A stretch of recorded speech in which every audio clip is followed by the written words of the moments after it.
Hello, I'm Neil Nunes with the BBC News.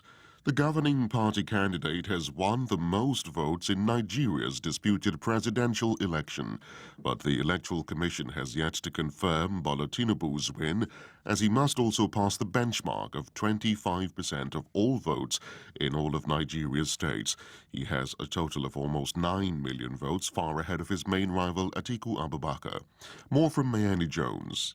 The head of the Electoral Commission hasn't yet announced a winner, but results from all 36 Nigerian states and the capital Abuja have been announced. Mr. Tinubu appears to have won with 36% of the votes. There's been frustration with the slow pace at which the results were announced.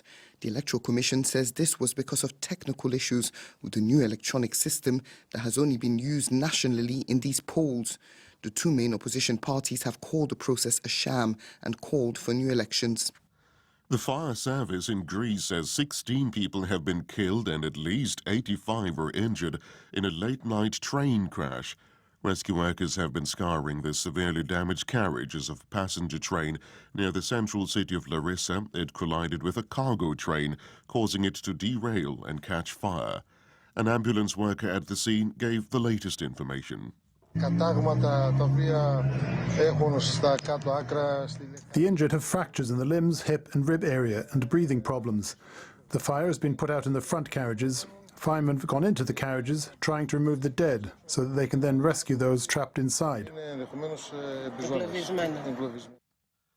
The United Nations nuclear watchdog says it's discussing with Iran the issue of highly enriched uranium particles recently discovered at the country's Fordow enrichment plant. Iran has previously denied that it plans to build a nuclear weapon. Bethany Bell sent this report from Vienna. In the report, the IAEA said it has asked Iran to explain the origin of the particles of uranium, which were enriched up to 83.7% purity. Weapons-grade uranium is 90%. The particles were found earlier this year at the Fordow nuclear site, which is dug into a mountain. The report said Iran had informed the agency that unintended fluctuations in enrichment levels may have occurred. Brazil's Supreme Court has ordered the conditional release of some of the people who participated in the violent anti-government assault on government institutions in the capital Brasilia last month. The court said that 137 alleged rioters will have to wear electronic tags while they await trial. The rioters refused to accept President Lula's narrow victory over the far-right Jair Bolsonaro in October's elections. World News from the BBC.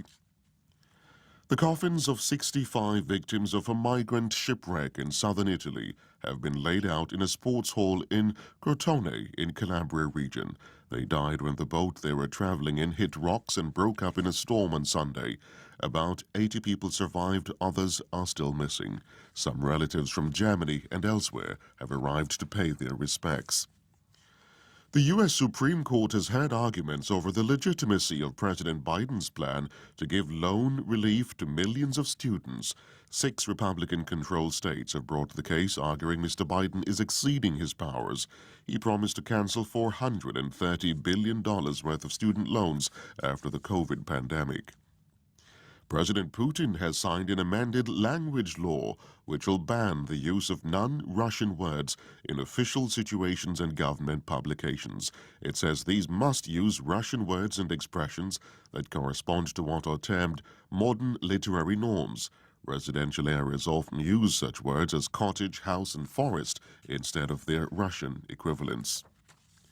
Peruvian police have discovered a mummy believed to be at least 600 years old inside the cool bag of a food delivery worker. He was searched at an archaeological site.